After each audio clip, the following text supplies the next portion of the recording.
Mahjoob Zweiri is a senior fellow at the Middle East Council on Global Affairs. He joins us now from Doha. Really good to have you back with us, Mahjoob. Can I start with the UK's recognition of Palestine? We know it comes 108 years since the UK government of the time issued the Balfour Declaration, which essentially paved the way for the development of a state of Israel in what was then the state of Palestine.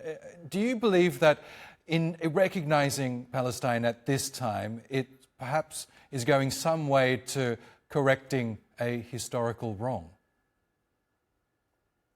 Well, Oscar, no doubt by end of this month, we will have around 160 countries recognizing the state of Palestine. Of course, it's a historical move by international community.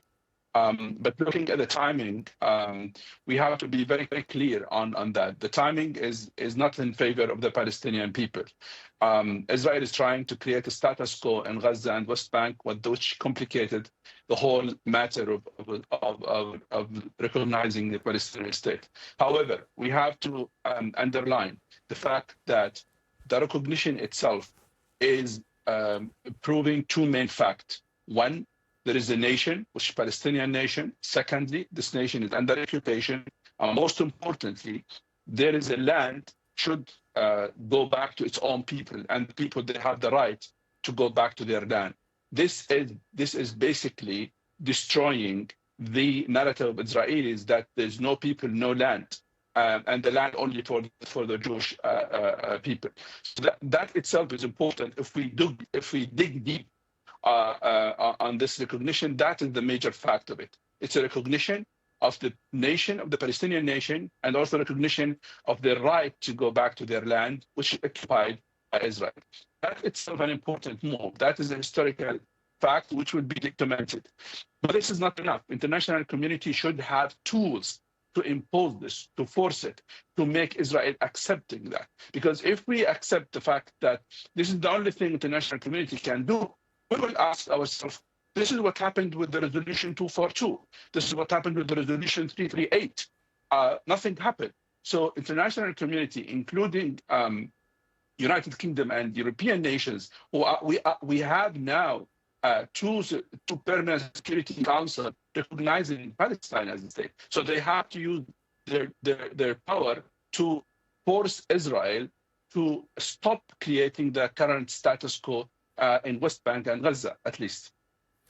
When it comes to the Israeli response, we know Benjamin Netanyahu has threatened to annex the occupied West Bank in response to the growing recognition of a Palestinian state. He also says that there will be no Palestine.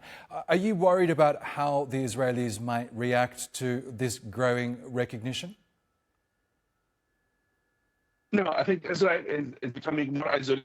The more they are taking action in West Bank and other places, the more they will be isolated. They lost the battle of word and the battle of on the ground. They are losing both battles. They are losing the image. They are genociders. International community recognized that. More people are recognizing that. Regardless of the Generation Z or generation or people, older people, across the globe, there is a great recognition that what Israel is doing is a genocider, is ethnic cleansing, and that is against the international law. And the more they are making mistakes, the more they will be isolated.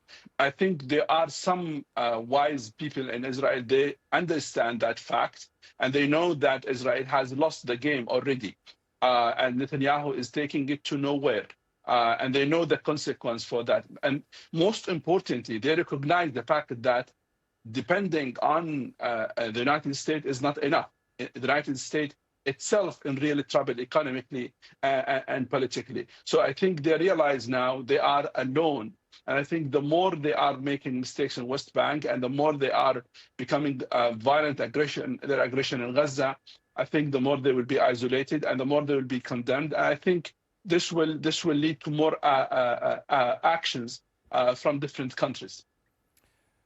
When we look at Israel's threats to annex the occupied West Bank, we know the United Arab Emirates says that that would be a red line for them. The UAE, of course, being one of the first to agree to normalize relations with Israel under Donald Trump's first term in office. Do you believe that's enough to stop Israel from going ahead with its plans for the West Bank, the fact that Israel could be jeopardizing the normalizing of ties with its regional neighbors? There is a serious need to collective measures, collective actions by different countries, not only those countries who signed with Abraham Accord. Arab countries, they need a collective efforts so they can show Israel that they, Netanyahu in particular and his government right wing, that what you do is against yourself, against the security and stability of the region. And the more you make mistakes, the more you will pay the price. I think having one country doing one action is maybe it's a positive sign, but it's not enough. Netanyahu's feeling now, he's losing the battle. That is, if you go to a psychologist and can analyze his decision, he still believes that he's winning, where he is losing every day. The battle of the image, the battle of the narrative. On the ground, people are against him. His soldiers are criticizing him. Military institutions are criticizing him. They blame him for everything. So basically, he's trying to, having this kind of denial of everything and saying everything is under control. Actually, nobody in the United States, for example, and in Israel are sure about that. Things are under control, and I think that itself a sign to those countries in the region and outside to have a collective measures to force Israel to stop their genocide, their actions in Gaza now as a first step.